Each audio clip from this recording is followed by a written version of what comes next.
Welcome to the deep dive.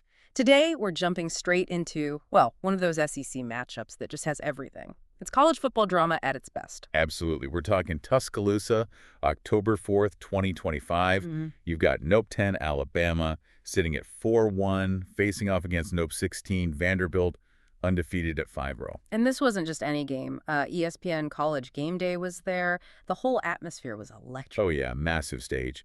But really, the big story looming over everything was revenge, wasn't it? Alabama had that shocking loss from 2024 stuck in their minds. Definitely. Vandy beat them 40-35 when Bama was ranked #1. So yeah, this was payback time for the Tide. More than just a game, it felt like settling a score. And the stakes were huge, obviously. Playoff implications all over the place. If Vandy wins, they prove they're for real, a true contender. Right. And for Bama, Yeah. second straight loss to Vandy at home, that path to the playoffs suddenly looks incredibly difficult, maybe impossible. Pressure cooker situation.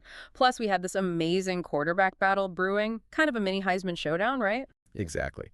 Alabama's Ty Simpson came in looking, well, almost perfect. 69% completion rate, 11 touchdowns, and crucially, no interceptions all season. Just surgical. And on the other side, Diego Pavia, the guy driving that undefeated Vandy train.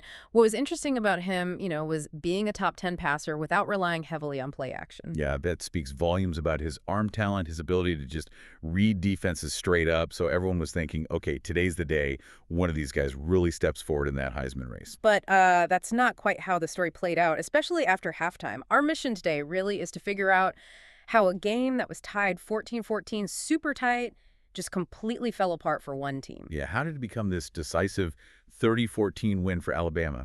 It wasn't just one thing. It felt like a total shift in momentum and execution. That's what we need to dig into. Okay, let's start at the beginning then. First half, Vandy comes out looking, honestly, like they absolutely belonged. They won the toss, deferred. And bam, immediate impact. Alabama gets the ball, Ty Simpson drops back, and Vandy cornerback Martell Height picks him off. Simpson's first interception of the entire season. Talk about setting a tone. I mean, right out of the gate. It just instantly backed up all that Vandy confidence, and they didn't waste it.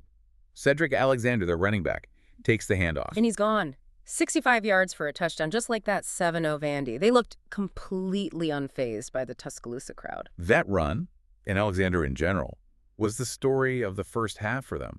I think Vandy piled up something like 126 rushing yards before halftime. Get this, on an average of 12.7 yards per carry. That's just nuts against an Alabama defense. Completely unsustainable, you'd think.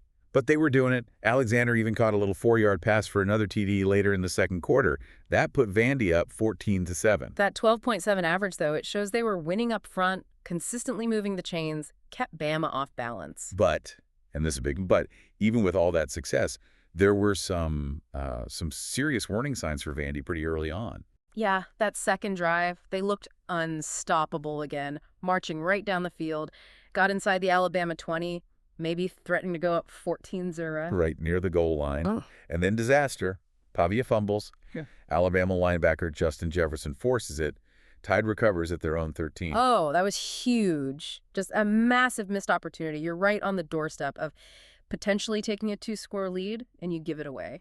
Catastrophic is the word. First red zone trip, 0 points.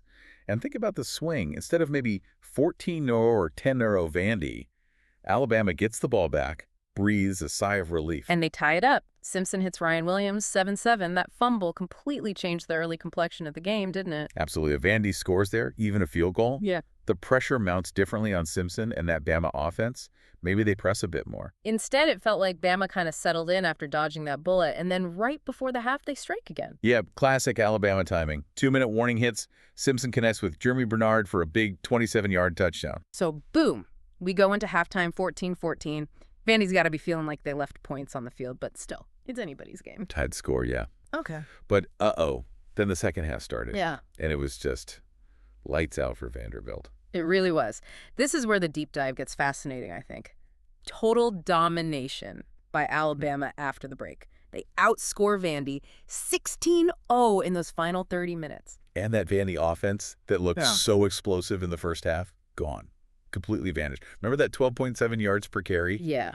In the entire second half, Vanderbilt managed a grand total of 9 rushing yards. Wow, 9 yards. That's An incredible adjustment by Alabama. Their yards per play just plummeted to like 3.9 or something. Exactly, just total shutdown. So what changed? What did Alabama do defensively at halftime? Well, based on what we're seeing, it sounds like a classic Nick Saban halftime adjustment, really. Focused on gap integrity, stopping those cutback lanes Alexander was killing them with. Right.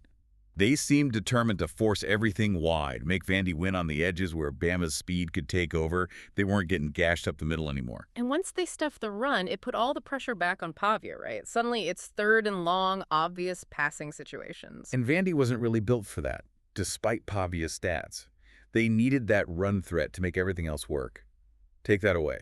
And the whole offense kind of stalled out. Coach Clark Leah even said it afterwards, didn't he? Something like the game was won on first downs and in the red zone. Yep. And Vandy failed badly on both counts in that second half. Which brings us back to the red zone. That first half fumble was costly, but the second half mistake was the real dagger. Oh, absolutely. Vandy actually put together a decent drive in the fourth quarter. They hadn't scored since the second, needed points desperately. They get down to the Alabama 17-yard line. Prime position, chance to make it a one-score game, get some momentum back. And Pavia throws an interception. Looking for Eli Stowers, I think. But Keon Sabb, the Alabama safety, steps in front of it. Picked off. That's just crushing. His second turnover inside the Alabama 20, the fumble earlier, now the interception. You just cannot do that. Not against this level of competition. 2 trips deep into enemy territory, 0 points because of turnovers. That's the ball game right there. Meanwhile, what's Alabama's offense doing? The opposite, basically, total control. It wasn't flashy necessarily, but it was brutally effective. They just started leaning on Vanderbilt, controlling the clock. I saw a stat about that they had these 2 drives, one starting late in the third, bleeding into the fourth, that just chewed up almost 15 minutes of clock. 15 minutes on 2 drives. That's how you suffocate a team. The final time of possession numbers are pretty stark. What were they? Alabama had the ball for over 37 minutes. Vanderbilt, under 23. That Vandy defense was just worn down, gassed. And their offense never got a chance to find any rhythm again because they were always on the sidelines. Plus, when Pavia was out there, that Bama pass rush was teeing off. More pressure, hurried throws. Justin Jefferson got a sack late. It just compounded Vandy's problems. And while the Bama offense wasn't scoring touchdowns constantly, they were getting points. Connor Talty, the kicker. Right. He'd missed one earlier, a longer one, but he banged through 3 field goals in the second half, 30 yards, 30 again, just kept extending the lead, making it come back harder and harder. Pushing it to 17-14, then 20-14, then 23-14, takes away Vandy's hope bit by bit. And then the final punctuation mark. Alabama's basically running out the clock. Jan Miller gets a first down that would seal it. And normally you'd see a kneel down there, right? Game over. But nope. Miller keeps running, takes it 20 yards for a touchdown with only 17 seconds left. Ouch. And the reports mentioned that was seen as kind of salt in the wound, maybe referencing Pavia taking a knee during warm-ups. That feels very SEC. Yeah, a little bit of payback narrative woven in right at the end there. Classic. So let's circle back to those quarterbacks. That Heisman hype. How did they actually stack up in this game? Well, the numbers tell a pretty clear story of who handled the situation better. Ty Simpson for Bama. Really solid. 340 passing yards, completed almost 77% of his passes, 23 for 30. 2 TDs. That one early interception. That completion percentage is impressive. 3rd time in 4 games over 75%, the notes say. He managed the game really well, especially in the second half. Yeah, his ability to move around, avoid the rush, but still make accurate throws. That was key for those long drives that killed the clock. He didn't panic. And Pavia. Not his best day. Started okay, but really struggled against those second-half adjustments. Finished with 183 yards, completed only 58% of his passes, 21 of 35, a season low for him. And you add in the fumble and the interception. Exactly. Those 2 turnovers in the red zone are just impossible to ignore. They overshadow everything else he did. It became about mistakes, unfortunately. So big picture stats confirm the story. Alabama way ahead in total yards, 486 to 333. Something like that, yeah. And first downs, too, 25-17. But really, the killer stat, the one that sums it all up. Red zone.